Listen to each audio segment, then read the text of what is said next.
藤さんか。一人片付けたぐらいでいい気になるな。光る光る。これか。ドラ。ちょっと王子、なんとかして。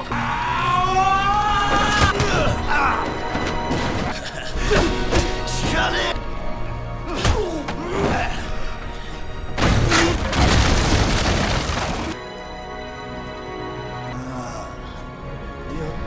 無理すんなよ。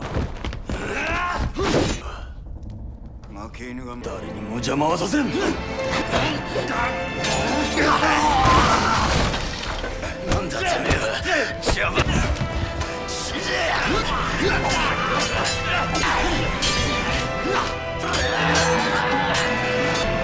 邪魔なんだよ。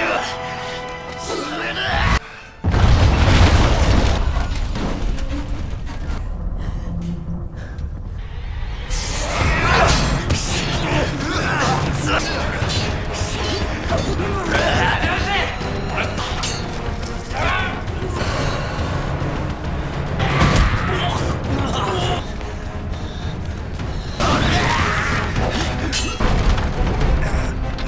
灼熱と化した血肉を。これ以上戦うのはこれ以上はもう。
あいつらなら無事だ。安心しろ。先生。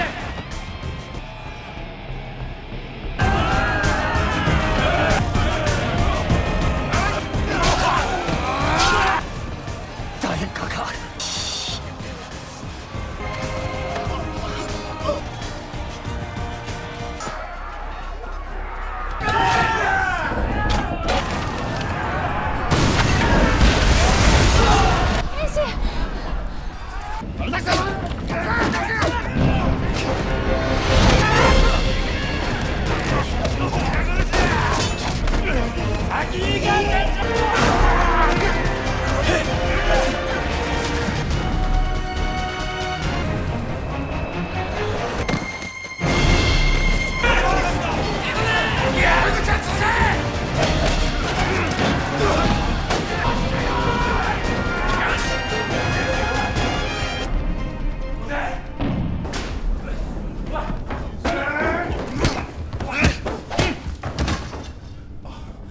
坊さんと戦うのはもうちょっとお尻を切ってもいいんじゃ。バカ。何もできない政府に絶対追われ、遊女たちの化けの子として虐待の限りを尽くすよ。好きじゃないけどや。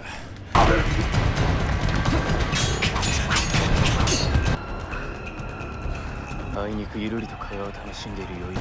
あの人は怪物ですから。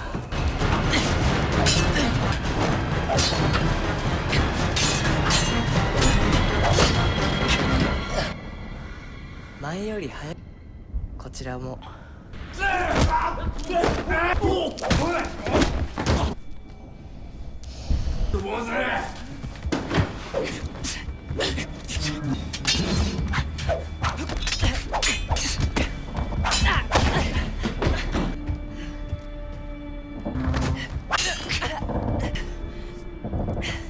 かしいな。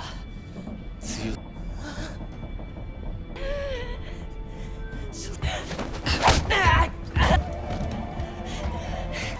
強ければいき。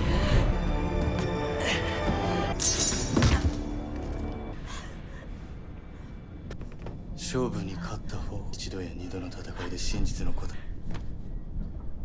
の人生の中で見出すでござるよ。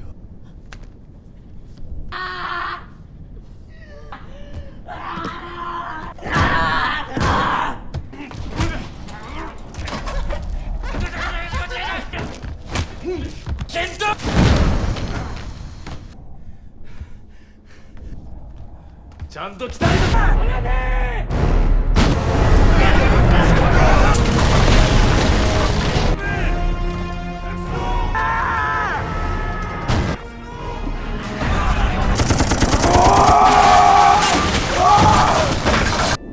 待たせたな。最強という名を手にするためなら。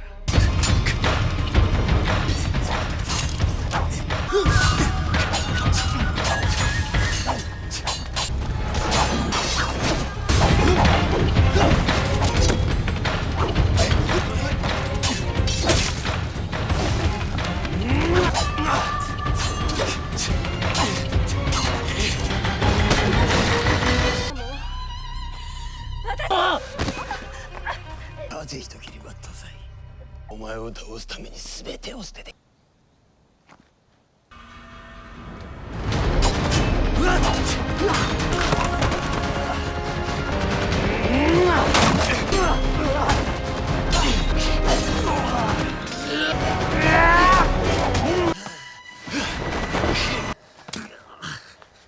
青し、どれだけの思いを背負っただが、この書いた今の主の剣では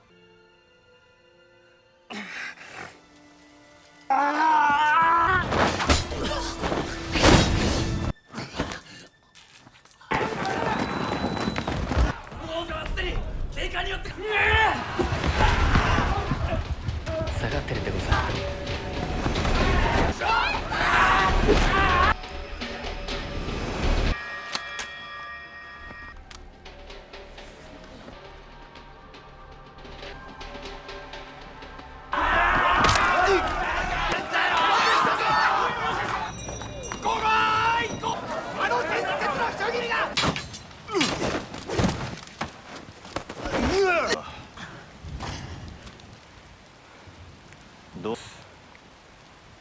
目の前にある危機だ。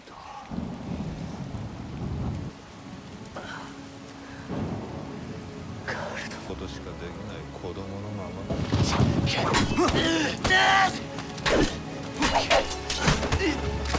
得できるとでも思ったのか。己の身を鍛え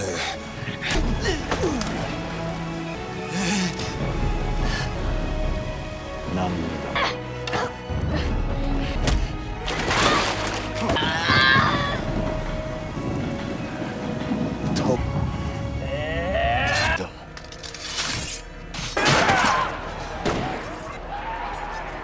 それか分かってるな。ああ、ければ奴を探し出して。インペシこの名人にお前らの悪行のすべて。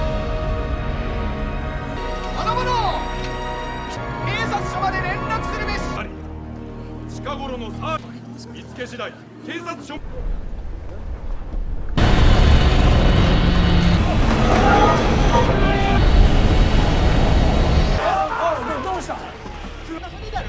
だったら自分で見てみる。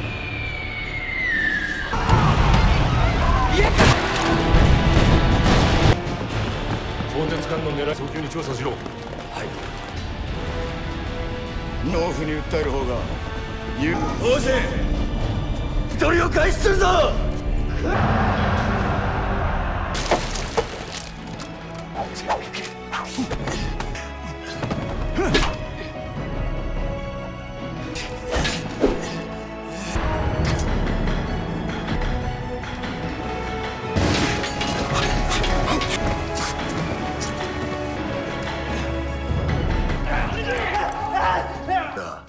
この漁師が海辺になかなかしぶといじゃねえか。いいこと思いついた。Hey guys, today we're diving headfirst into the epic conclusion of the Rurouni Kenshin live-action trilogy. The Legend ends, a movie that absolutely delivers on its promise of high-stakes samurai action and poignant character development. Picking up right where Kyoto Inferno left us hanging literally, Kenshin was overboard. Remember? Our hero, Himura Kenshin, somehow washes ashore, looking a bit worse for wear, which, honestly, is an understatement given the circumstances. But fear not, because his old master, the legendary Hiko Seijuro, conveniently finds him. Talk about a dramatic entry. Kenshin, still reeling from Shishio's overwhelming power and his inability to protect Kyoto, realizes he's got to level up. Before you head off, if you're enjoying the kind of content I make, please consider liking and subscribing. No pressure, but it truly helps me keep the action coming. He has to learn the ultimate technique of Hiten Mitsurugi-ryū, the Amikaku no Hiramiki, if he has any hope of stopping Shishio, Makoto, and his fiery ambitions. This isn't just about swordsmanship. It's about confronting his past and evolving beyond the Batusai. Kenshin, ever the polite but determined student, kneels before Hiko, asking to be taught the ultimate technique. You know, the one that makes everyone go whoa. Hiko, however, isn't exactly rolling out the red carpet of enlightenment. He initially refuses, claiming Kenshin's innate compassion and his oath to not kill again is a fatal flaw in the face of true combat. He believes Kenshin is too soft, too hesitant, too much of a people pleaser, my words, not his, but you get the vibe. The master's logic is pretty brutal. The ultimate technique isn't just a fancy sword trick. It requires a willingness to kill, to unleash everything without holding back. For a guy who vowed never to take a life again, that's a bit of a moral pickle. It's like being a vegan chef and being told you need to cook a 5-course meat banquet to truly understand cuisine. Kenshin, of course, isn't one to give up easily. His conviction, fueled by the memory of Kyoto and the looming threat of Shishio, burns brighter than ever. He knows that without this power, countless innocent lives, including his friends, are at stake. This isn't just about saving himself. It's about saving an entire nation, and he's ready to pay any price. Hiko, seeing that unwavering resolve, finally concedes, but with a warning: this training won't be a walk in the park. It'll be a trip through a minefield, barefoot, while juggling flaming swords, and so, the brutal master-disciple training montage commences. Hiko, a master of exaggerated facial expressions and equally exaggerated swings, puts Kenshin through the ringer. This isn't your average dojo practice. It's more like a gladiatorial warm-up. Kenshin, despite his immense skill, is no match for Hiko's sheer power and experience. The clang of their wooden swords echoes through the forest, punctuated by Kenshin's grunts of pain. He's knocked down, picked up, and knocked down again, his body aching, his spirit tested. It's a relentless onslaught, a physical and mental gauntlet designed to break him down and rebuild him from scratch. Hiko explains that the ultimate technique requires not just physical prowess, but a complete understanding of yourself, your strengths, and your weaknesses. He chastises Kenshin for his hesitation, for his lingering guilt as the Batusai, which prevents him from fully embracing the necessary ruthlessness. Kenshin is trying to fight with one hand tied behind his back, metaphorically speaking, because of his vows. Hiko's method is less about teaching moves and more about stripping away Kenshin's internal blockades, forcing him to confront the darkness within, and somehow find strength in it without succumbing to it. It's a fine line, like trying to juggle chainsaws while reciting Shakespeare, but Kenshin is determined to walk it. Meanwhile, back in Kyoto, things aren't exactly sunshine and rainbows. Our beloved supporting cast Kaoru, Sanosuke, Yuhiko, and the always reliable Misao, and the Oni Wabanshu are doing their best to hold the fort against Shishio's ever-growing influence. News of Shishio's battleship, the Rengoku, and his plans for a full-scale assault on Kyoto are spreading like wildfire, causing widespread panic. The mood is tense, like waiting for your internet provider to finally fix your Wi-Fi. You know something bad is coming. You just don't know when. Kaoru, bless her heart, is worried sick about Kenshin. She blames herself for his predicament, believing her feelings for him make him weak. Classic romantic drama. Sanosuke, ever the loyal but hot-headed friend, is itching for a fight, ready to throw himself into the fray, even if it means going up against Shishio's entire Juppongatana, his elite group of 10 swords. Sato Hajime, the taciturn former Shinsengumi captain, is also on the scene, coordinating with the police and assessing the grim situation. He's all business, no nonsense, and probably already has a plan B, C, and D tucked away in his trench coat. They're all doing their part, but it's clear they're just buying time, desperately hoping Kenshin will return, stronger than ever, to turn the tide. The city itself feels like a powder keg, waiting for the spark. Back at Hiko's secret training ground, Kenshin's internal struggle reaches a fever pitch. Hiko pushes him to confront the lingering guilt and identity of his past self, the Badusai, the ruthless assassin. It's not enough to simply master a technique. He must master himself. This involves a metaphorical battle within his own mind, an internal reckoning with the Haidokiri he once was. The scene is visually striking, with Kenshin wrestling with shadows and illusions, his inner demons manifesting as the bloodthirsty killer he tried so hard to leave behind. Hiko argues that Kenshin's reluctance to fully unleash his power stems from his fear of reverting to that past, but also, paradoxically, from his compassion for others. It's like trying to bake a cake but being terrified of getting flour on your shirt. He must learn to embrace the power of Batusai without letting it consume him. Kenshin's unique strength,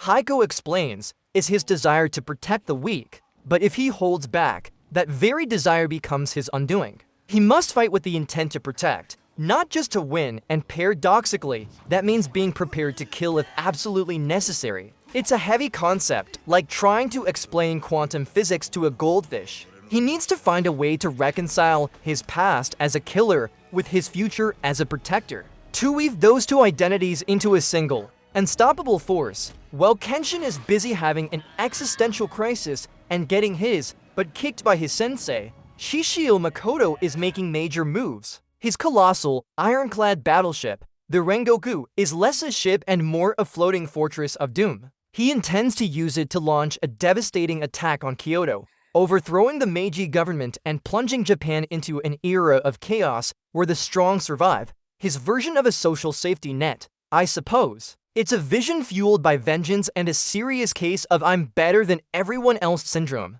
He revels in his power, surrounded by his loyal and terrifying Juppongatana, who are just as eager to see the world burn, or at least smolder a bit. Shishio's plan is meticulously evil, designed to shatter the fragile peace of Japan and establish his own reign. He's not just a physical threat, he's a philosophical one, challenging Kenshin's ideals of peace and protection. He believes Kenshin's no-kill philosophy is a naive fantasy in a world of wolves. He's quite the charismatic villain, in a I'm going to set everything on fire and watch it burn kind of way. The Rengoku, with its imposing cannons and Shishio's chilling laughter echoing across its deck, symbolizes the overwhelming force Kenshin is up against. It's a very metal ship for a very metal villain. After countless failures, endless bruises, and probably enough wooden sword splinters to build a small cabin, Kenshin finally has his eureka moment. Hiko reveals the true nature of the Amikaku-Ru no Hirameki. It's not just a single powerful strike, but a dual attack. The first strike, aimed at the opponent's throat, forces them to parry by shifting their weight back, leaving them vulnerable. The second, more powerful strike, capitalized on their off-balance state, is delivered with incredible speed and force. It creates a vacuum, drawing the opponent in, amplifying the impact. It's less about raw strength and more about physics, deception, and timing. Think of it as a Jedi mind trick. But with more sword and less these aren't the droids you're looking for, Kenshin realizes that his Batusai instincts, the ability to see the opponent's movements and exploit weaknesses, combined with his compassion, which allows him to anticipate and protect, are not weaknesses but complementary strengths. He embraces his full self, past and present, and finally, with a roar, unleashes the Amikaku-Ru no Hirameki. The sheer force of the strike is visually stunning, carving a path through the forest, a testament to his newfound power and self-acceptance. He's no longer just a wandering swordsman. He's a true master, ready to face his destiny. The sound of that final swing is like thunder, a definitive punctuation mark on his arduous training. With his training complete and his internal struggles mostly resolved, Kenshin makes his triumphant return to Kyoto, and let me tell you, it's a moment of relief thicker than my grandma's gravy. The Kamiya Dojo, which has been a beacon of hope and sometimes a magnet for trouble, is where he finds his worried friends. Kaoru, seeing him alive and well, rushes into his arms, a scene that could melt even Shishio's burnt heart. Sanosuke, ever the boisterous one, claps him on the back, relieved but also probably a little jealous of his newfound power. Yuhiko and Misao are also thrilled to see him, their faces lighting up. It's a heartwarming reunion, a brief respite before the storm that's brewing. Kenshin, however, isn't there for a leisurely tea party. He quickly assesses the grim situation, understanding the immediate threat posed by the Rengoku and Shishio's impending attack. His demeanor is calm but resolute, a stark contrast to the tormented Kenshin who left for training. He's no longer just reactive. He's proactive, a strategic samurai, ready to take the fight to the enemy. This isn't just about protecting his friends anymore. It's about leading the charge, inspiring hope, and taking down the biggest threat Japan has seen in decades. The weight of his new power and his purpose is palpable, a quiet hum of energy emanating from him. The moment of truth arrives, and our heroes gather to hatch a plan. It's like a superhero team-up, but with more kimonos and less capes. Kenshin, Sato, Sanosuke, and the Oni Wabanshu led by Misao decide that waiting for Shishio to attack Kyoto is not an option. They must take the fight directly to the Rengoku. This is a bold, almost suicidal move, but it's the only way to neutralize the threat before it devastates the capital. Sato, with his pragmatic and ruthless tactical mind, lays out the grim realities, while Kenshin, with his newfound ultimate technique, offers the glimmer of hope. Sanosuke, of course, is all for charging in headfirst, probably already imagining punching a hole through the battleship's hull. The plan is multi-pronged, a distraction on the shore, while a small, elite team infiltrates the Rengoku to take down Shishio and disable the ship. It's a classic small team against overwhelming odds scenario, but with the added pressure of potentially igniting a civil war. The stakes are astronomically high, the tension palpable, and the air crackles with unspoken fears and determined resolve. Each glance, each hushed word, conveys the gravity of their mission. This isn't a game. It's the fate of Japan hanging in the balance, a very stressful game of battleship, if you will. Under the cloak of darkness, Kenshin and his motley crew launch their audacious assault. Small boats carrying our heroes race towards the ominous silhouette of the Rengoku, a metallic beast floating menacingly on the water. The infiltration is swift, but not silent. As soon as they land on the deck, they're met with a barrage of Shishio's heavily armed guards. Swords clash, guns fire, and the night air is filled with the frantic sounds of battle. It's a symphony of steel and shouts, a chaotic dance of life and death. Kenshin moves like a ghost, his sakabato a blur, disarming and incapacitating enemies with precise, non-lethal strikes. Sanosuke, predictably, is a one-man wrecking ball, using his sheer brute force to punch and kick his way through anyone foolish enough to stand in his path. Sato, cool as a cucumber, wields his katana with deadly efficiency, demonstrating why he's one of the most feared swordsmen in Japan. The Oni Wabanshu, with their ninja-like stealth and agility, provide crucial support, slipping through enemy lines and taking down unsuspecting guards. It's a desperate fight, but our heroes are a well-oiled machine, each playing their part in this high-stakes game of capture the battleship. The metallic clang of swords on the ship's deck is deafening, a prelude to the bigger battles to come. They push deeper into the ship, knowing Shishio awaits, deep within the labyrinthine corridors of the Rengoku. Sanosuke, always eager for a good brawl, encounters Enji, the towering, conflicted monk of the Juppongatana. Enji, with his devastating Fute no Kiwami punch, a double-layered strike that shatters bones and pretty much anything else, is a formidable opponent. He also wields a massive double-bladed sword, which makes him look like he's auditioning for a heavy metal band. Their fight is a brutal exchange of blows, a testament to raw power and sheer grit. Sanosuke, with his unbreakable spirit and surprisingly durable body, takes punch after punch, his bones rattling, his resolve unwavering. It's a clash of ideologies as well. Enji, disillusioned by a past tragedy, seeks to cleanse the world through destruction, while Sanosuke, though rough around the edges, believes in fighting for his friends and a better future. The metallic echo of their blows against the ship's interior creates a jarring rhythm, a percussive soundtrack to their violent dance. Sanosuke is getting absolutely pummeled, but he refuses to stay down, fueled by his loyalty to Kenshin and his inherent stubbornness. He's like a human punching bag that hits back really hard. Enji's power is immense, each strike carrying the weight of his despair, but Sanosuke's resilience is an equally strong force. The air crackles with the force of their impacts, a testament to their bone-jarring strength. The battle between Sanosuke and Anji rages on, a relentless display of superhuman endurance. Sanosuke, despite being pushed to his absolute limits, manages to decipher Anji's Fute no Kiwami technique, understanding its two-stage impact. He then, in a moment of sheer brilliance or perhaps just dumb luck and incredible fortitude, figures out how to apply the same principle to his own fists, creating his own version of the devastating double strike. It's like watching someone reverse engineer a complex piece of machinery in the middle of a war zone. With his newly acquired, or rather,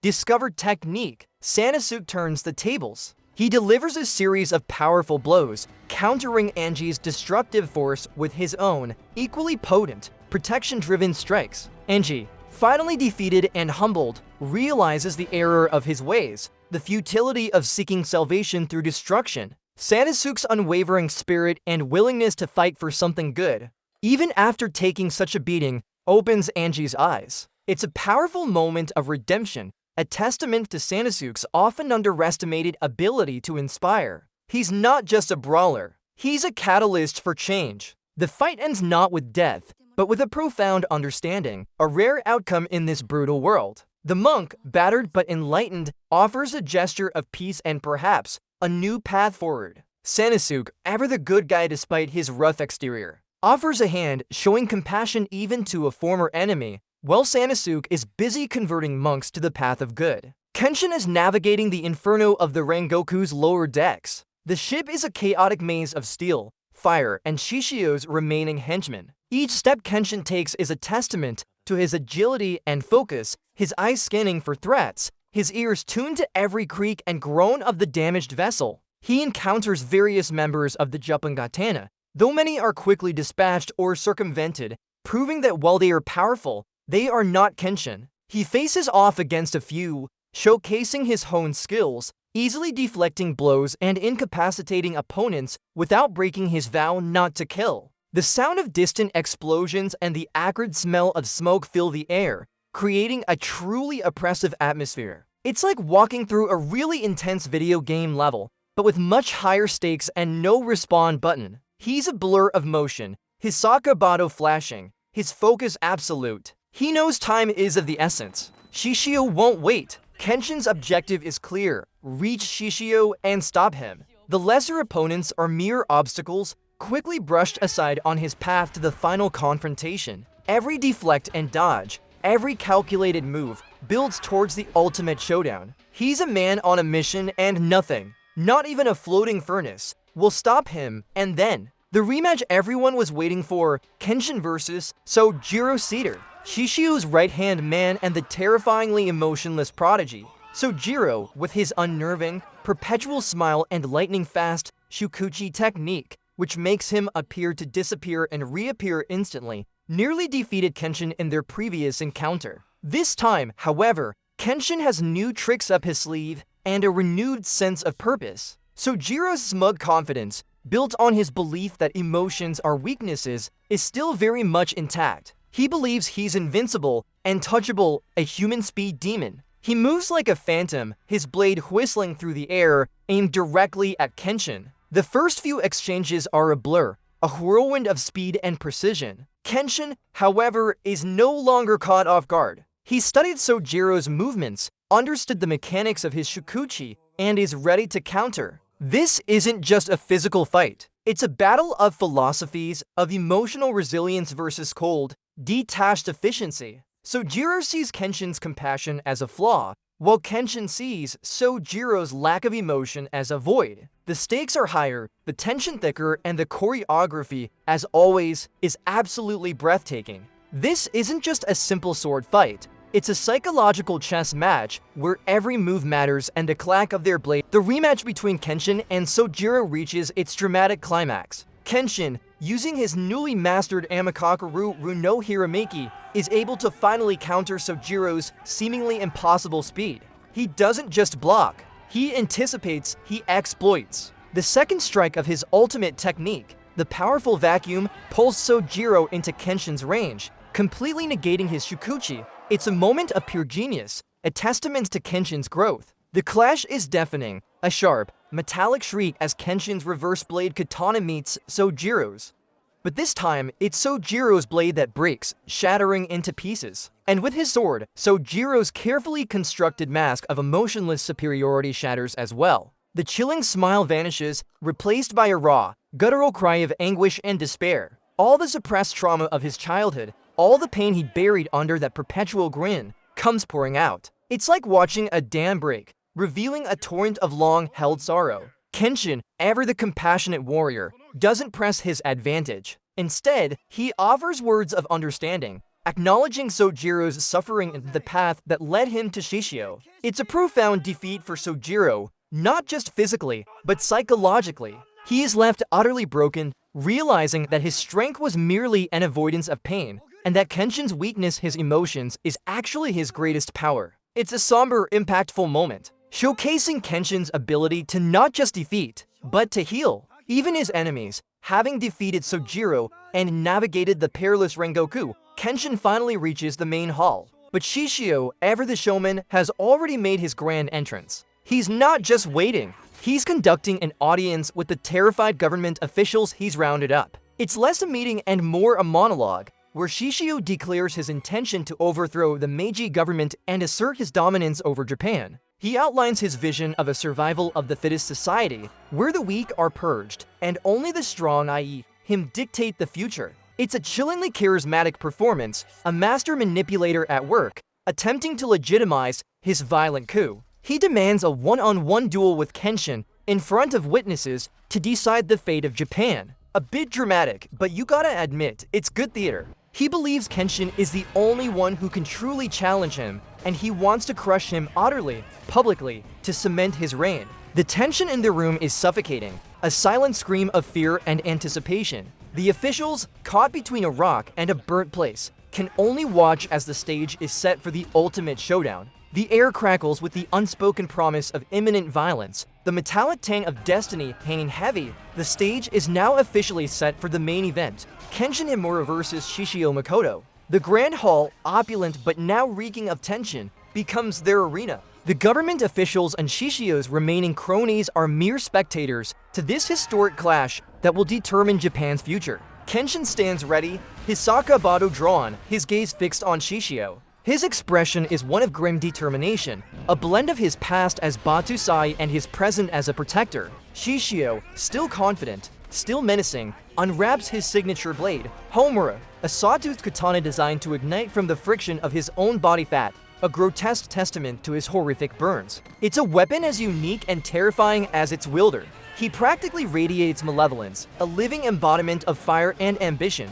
The air is thick with anticipation, so heavy you could cut it with a dull butter knife. Every breath, every shift in weight, every subtle movement carries immense weight. This isn't just a fight. It's a clash of ideologies, of justice versus chaos, of peace versus destruction. Kenshin knows this is his final test, the ultimate sacrifice he might have to make. His resolve is absolute, a quiet storm brewing behind his gentle eyes. The metallic shing of their swords being drawn signals the start of the end, the very last stand. The final duel ignites with a burst of furious energy. Shishio, fueled by his immense power and the pain of his burns, is a relentless force. His blade, Homura, ignites from the friction of his movements, creating a terrifying visual spectacle, a literal fiery whirlwind of destruction. Kenshin, despite his mastered technique, finds himself struggling against Shishio's overwhelming strength and near-infinite stamina. Shishio, remember, has no sweat glands due to his burns, meaning he can fight indefinitely without tiring.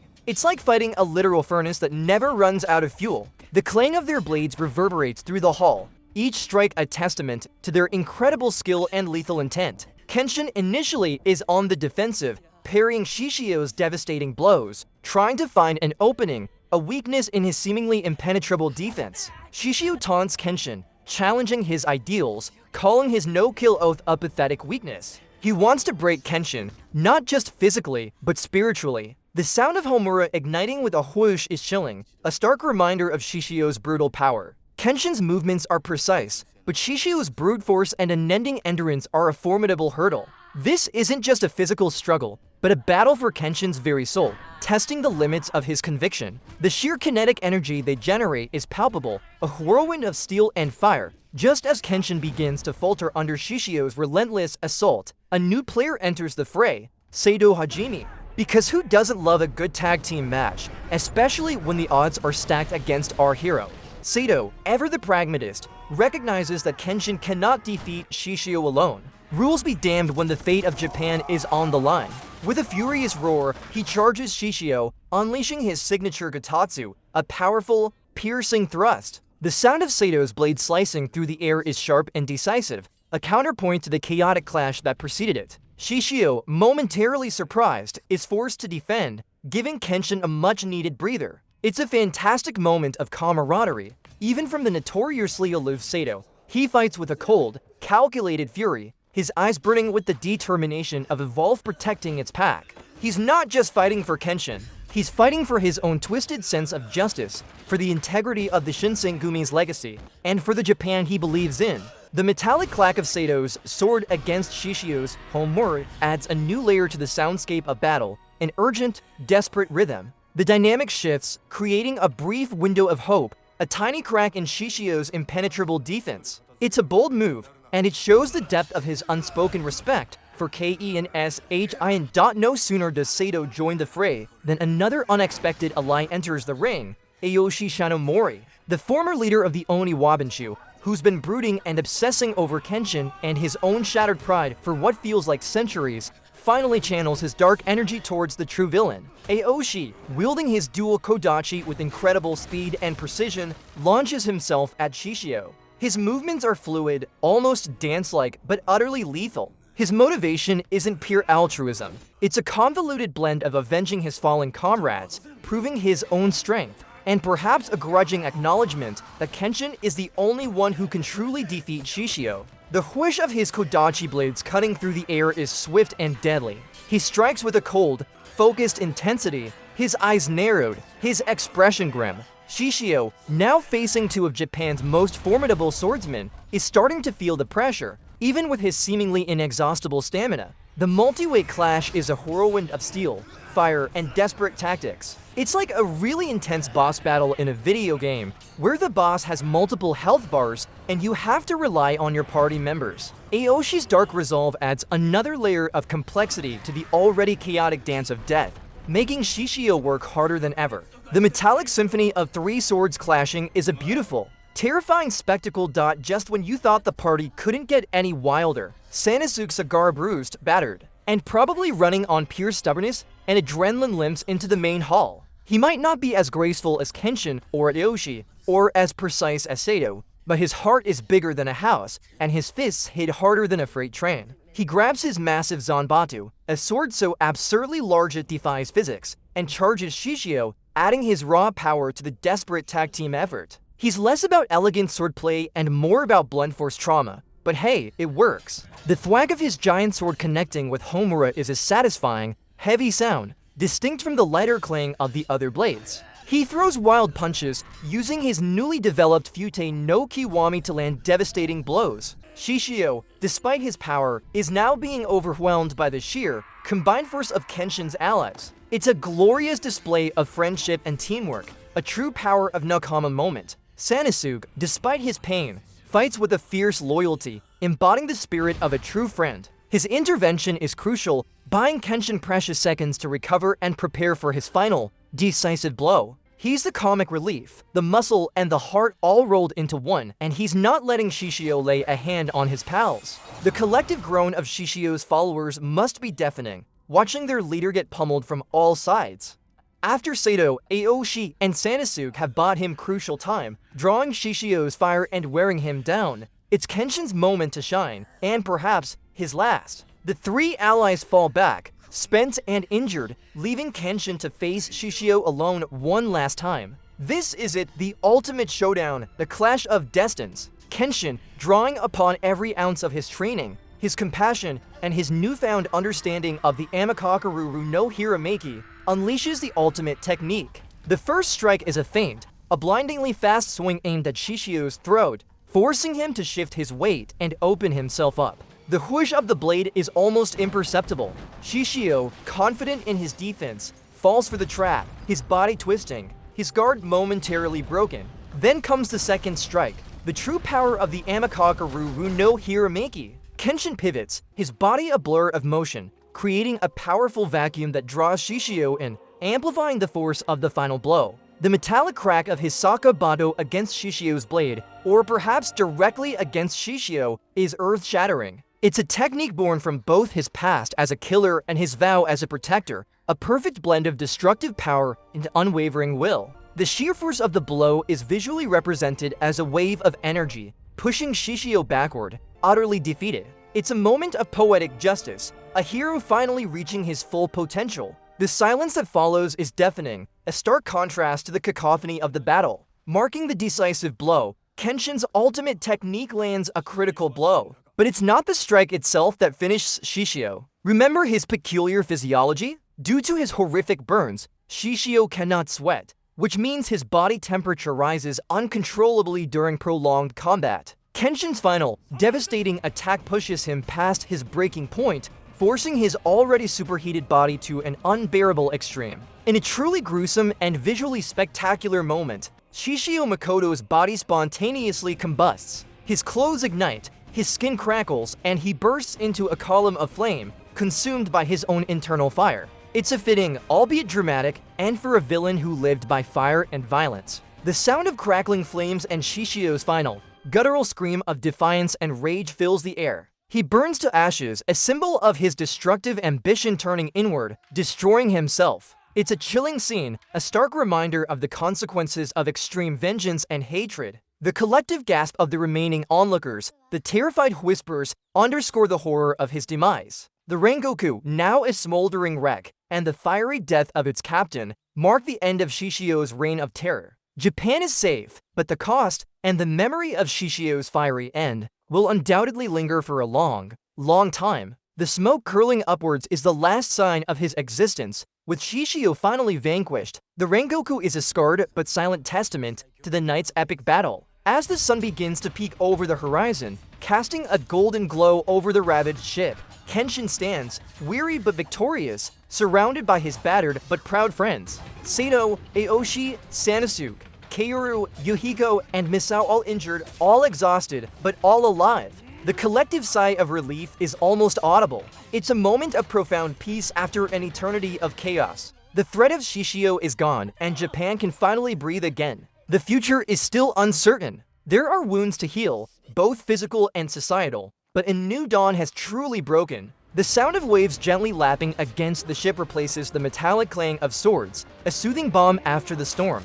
They have faced the darkness and emerged, not unscathed, but unbroken. Kenshin, looking out at the rising sun, reflects on the journey, on the lives lost, and on the hope that now blossoms. His journey as Batusai is definitively over, and his path as a protector is clearer than ever. The camaraderie among the group is palpable, a silent promise of support and friendship in the rebuilding to come. The quiet moments of reflection here are so much more impactful after all the explosions and fighting. A gentle hum of victory, the dust settles, literally and figuratively, and our heroes return to the familiar, comforting embrace of the Kamiya Dojo. It's a return to normalcy, albeit a normalcy forever changed by the events of the past few weeks. Kenshin, no longer haunted by the immediate threat of Shishio, finds a quiet peace in the rhythm of dojo life. He and Kaoru share tender moments, their bond deepened by the trials they've faced. Sanosuke is probably back to his usual antics, albeit with a few more scars and stories to tell. Yuhiko, ever growing, continues his training, inspired by Kenshin's strength and resolve. It's a heartwarming, poignant conclusion, seeing them all together, rebuilding, healing, and embracing the peaceful life they fought so hard to protect. The gentle rustle of leaves in the dojo garden, the casual chatter of friends, the simple act of preparing a meal, these are the small, precious moments that truly matter, the ones worth fighting for. Kenshin, finally at peace with his past and his present, embodies the spirit of a true hero who has laid down his sword well, his lethal one, anyway for good. The final scene leaves us with a sense of hope, a reminder that even after the darkest battles, there is always light and always a home to return to. And so, with Kenshin finally embracing a future where he can protect without killing, the Legend Ends concludes its epic saga. It's a powerful journey, one that challenges the very definition of strength, compassion, and redemption. Kenshin's story is a beautiful reminder that our past doesn't define us, but rather, it shapes the warrior we become. It teaches us that true strength isn't just about wielding a sword, but about the courage to choose peace, to protect those we love, and to continually strive for a better tomorrow, even when the world seems determined to burn. This movie, and indeed the entire trilogy, is a testament to the enduring human spirit, a beacon of hope in a world often shrouded in darkness. Keep fighting for your ideals, keep protecting your peace, and remember, sometimes the quietest moments hold the most profound power. Farewell, Kenshin, and thank you all for joining me on this recap. Until next time, stay awesome.